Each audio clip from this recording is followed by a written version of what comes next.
Hello viewers, অদ্বিতীয়া হেসেলে আপনাদের সবাইকে স্বাগত। আজকে আমি করে দেখাবো আমুদি মাছ দিয়ে চচ্চড়ি।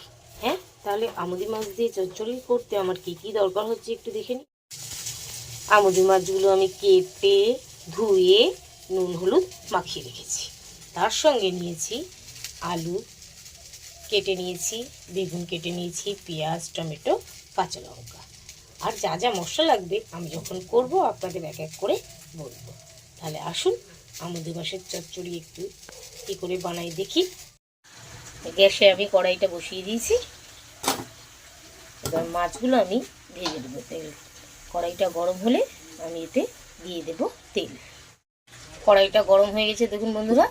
এবার আমি দিয়ে দেবো এর ভিতরে মাছ ভাজার জন্য সর্ষের তেল। তেলটা গরম হলে আমি একে একে মাছগুলো ভেজে নেব। দেখুন তেল থেকে ধোয়া দিচ্ছে। এবার আমি মাছগুলো ছেড়ে দিলাম।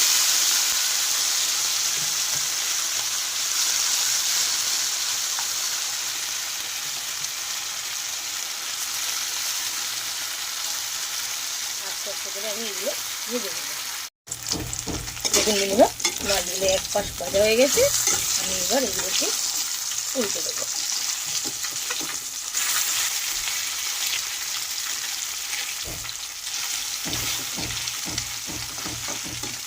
এবার এগুলো একটু ভাজা ভাজা হয়ে যায়। দেখুন মাছগুলো আমার ভাজা ভাজা হয়ে গেছে। এবার আমি এগুলোকে নামিয়ে নেব।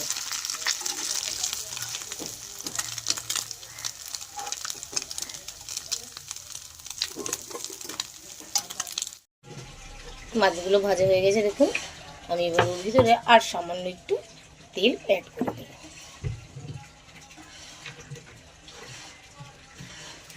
তেলটা গরম হয়ে গেছে। কালো জিরে আমি দিয়ে দেব। কালো জিরে দিয়ে একটু নেড়ে ভাজা ভাজা করে নিলে এর ভিতরে দিয়ে দেব আমি পেঁয়াজ কুচানো।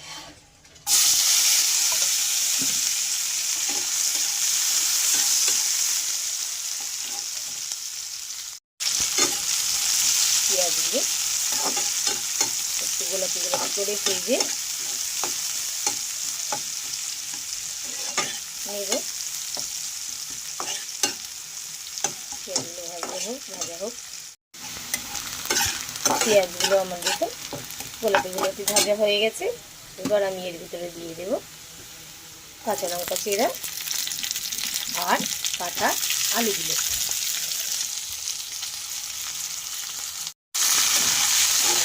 দিয়ে আলুগুলো ভাজা ভাজা করব, কিন্তু একটা বেশি না, হালকা ভাজা হবে।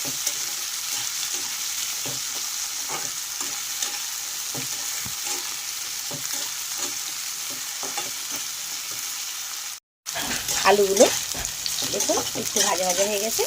এবার আমি দিয়ে দেবো টমেটো আর 1 চামচ রসুন বাটা, শুধু রসুন বাটা।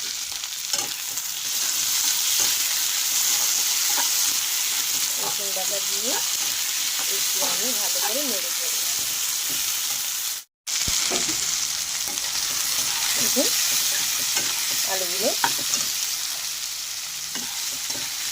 আর রসুন দিয়ে টমেটো লঙ্কা পেঁয়াজ দিয়ে আমি একটু কষিয়ে নিই। এরপর আমি দিয়ে দেবো পরিমাণ মতো লবণ। লবণটা দিয়েও আমি নাড়াচাড়া করে নিলাম। এরপর দিয়ে দেবো আমি হলুদ আর দিয়ে দেবো সামান্য লঙ্কার গুঁড়ো। ভালো করে এগুলোকে একসঙ্গে আমি কষিয়ে নেব।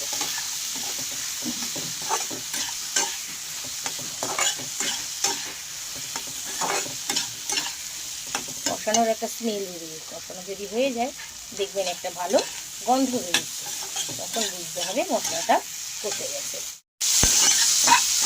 মশলাটা কষানো হয়ে গেলে দেখুন কালারটা কি সুন্দর ছেড়েছে, তেলগুলো ছেড়ে যাচ্ছে। এবার আমি দিয়ে দেবো কাটা বেগুনগুলো।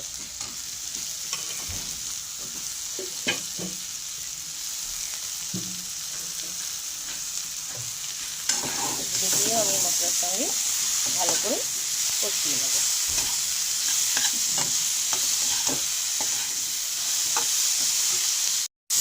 কষানো প্রায় শেষ আমার। এবার আমি দিয়ে দেবো সামান্য একটু জল। খুব একটা না ঝোল ঝোল হবে না, মাখা মাখা যেহেতু হবে, তাই আমি সামান্য জল দিয়ে দিলাম। এই জলটা দিয়ে এবার আমি দিয়ে দেবো কড়াইটা চাপা। দেখুন আমুদি মাছগুলো আমি দিয়ে দিয়েছি এর উপরে। এবার আমি এটাকে নামিয়ে নেব।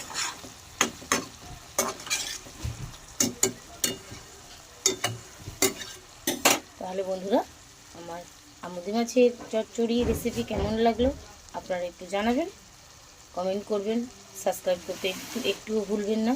তাহলে আজকের মতন বিদায়, টাটা, সায়োনারা।